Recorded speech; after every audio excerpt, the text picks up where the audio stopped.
Hey everybody, how's it going? I wanted to do a quick video on beginner knives. I'm going to talk about beginner knives, not necessarily knives you use as a beginner, but as a beginning bladesmith, knives that you make to kind of develop techniques to start making better knives. Not always bigger knives, but sometimes the smaller knives have how do I want to put it?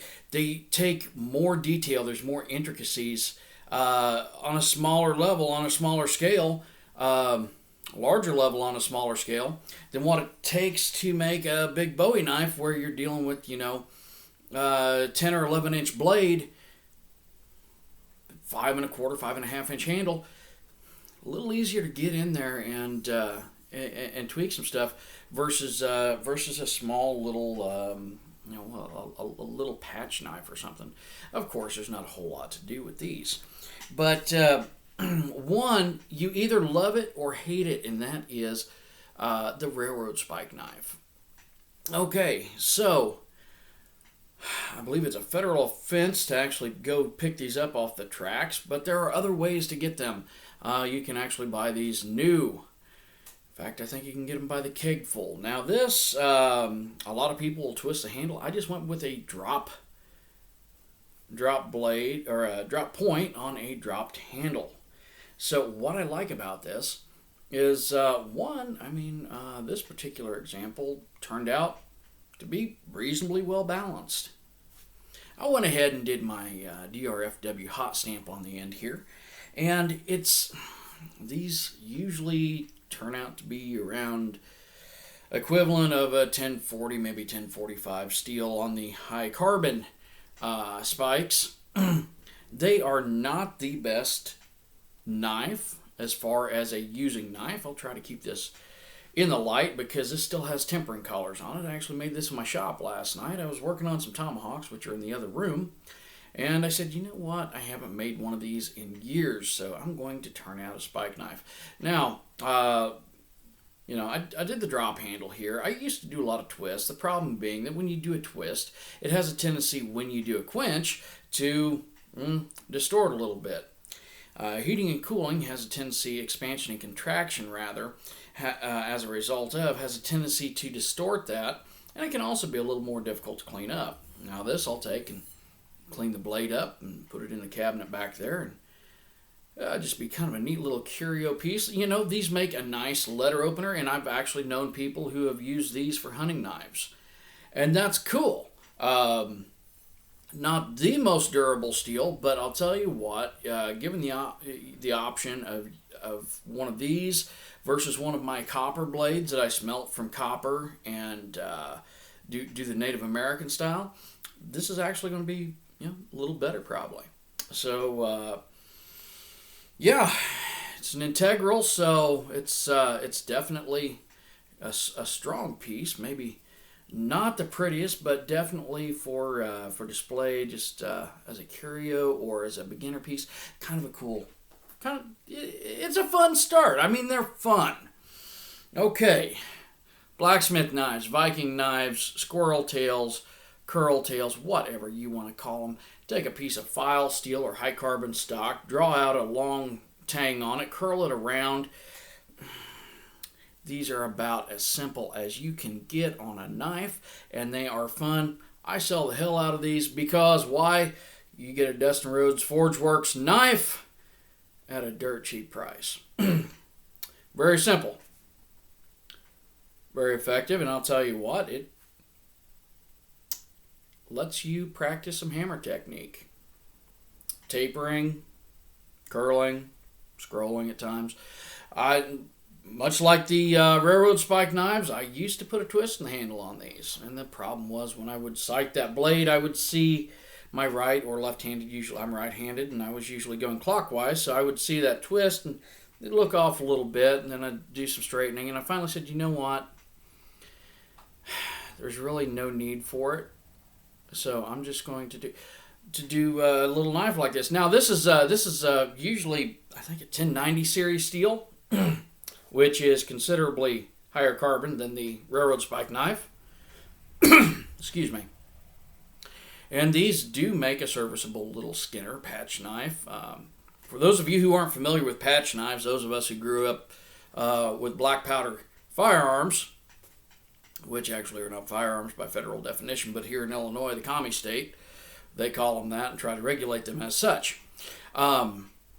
These were used for cutting the patch when you patched your projectile over a powder load in a muzzle-loading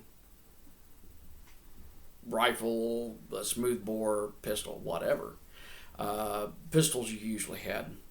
For the revolvers you generally had pre-cut wadding, but I've used these for skinning squirrel and rabbits, and there's those of you out there who are going to say, oh, you're a bastard for killing Thumper, or I don't know what a cute squirrel name would be. McSquizzy? Wasn't that McSquizzy on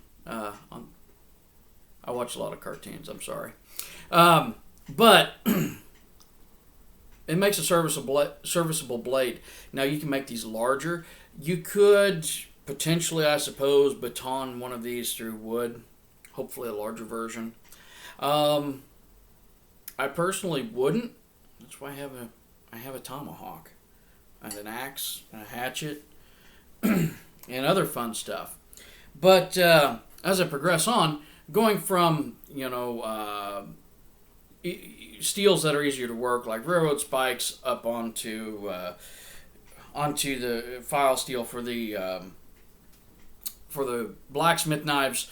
And this is the same steel. This is a file steel blade. It's been cleaned up considerably more. I went ahead and mounted it to a deer leg bone handle, and it has a brass guard. And this has a tang, a hidden tang, and this is just epoxied together. This is not made for chopping or heavy use. This is just a small hunting knife. And I'll tell you what, it's a serviceable knife. I've used knives like this for many years when I was younger. Now, ideally, I would pin this for this particular piece. This is just one of those low-end knives that I keep around for people who stop by and say, "Hey, man, kind of want to buy a knife for somebody for $100." Well, I probably got one, or for 40 or 50 or whatever. But the techniques for this, you say, well, there's not a whole lot to it. There's not a whole lot to any of these knives. However, this does give you some practice on fitting up guards and making compound knives with multiple parts.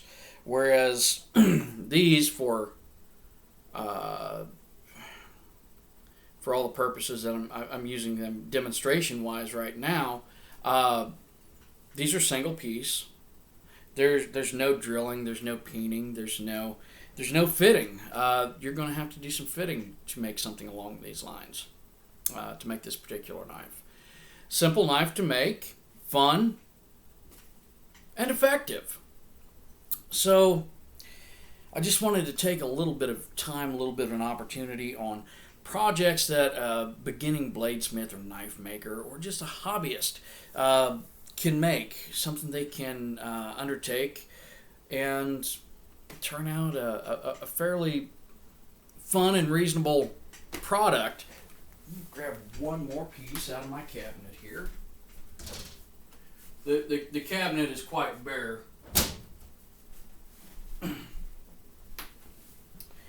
And this,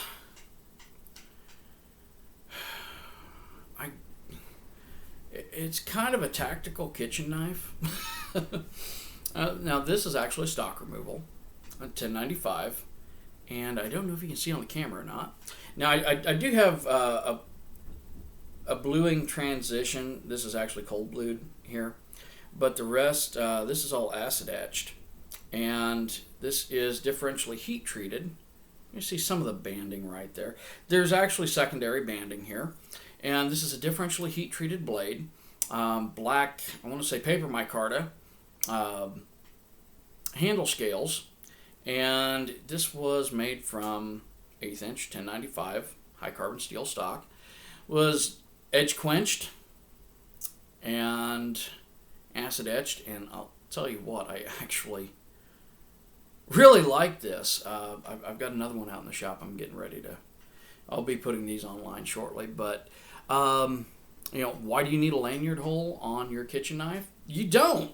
But I mean, why do you need a scalloped handle with micarta on a kitchen knife? You don't. But it's some cool shit, and that's what I got. So just cool shit. Anyway, be creative.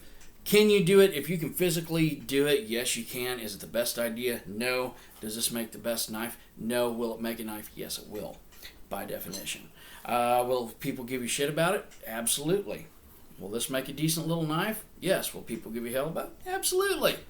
But you know what? It's all about growing. It's all about progressing forward.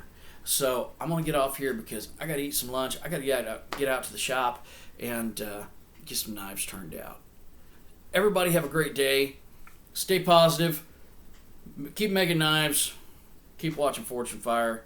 Check out Master of Arms. Tell Discovery Channel, bring the damn show back. And if you would, subscribe. I can keep making videos. Eventually, start doing some giveaways. Everybody have a great day.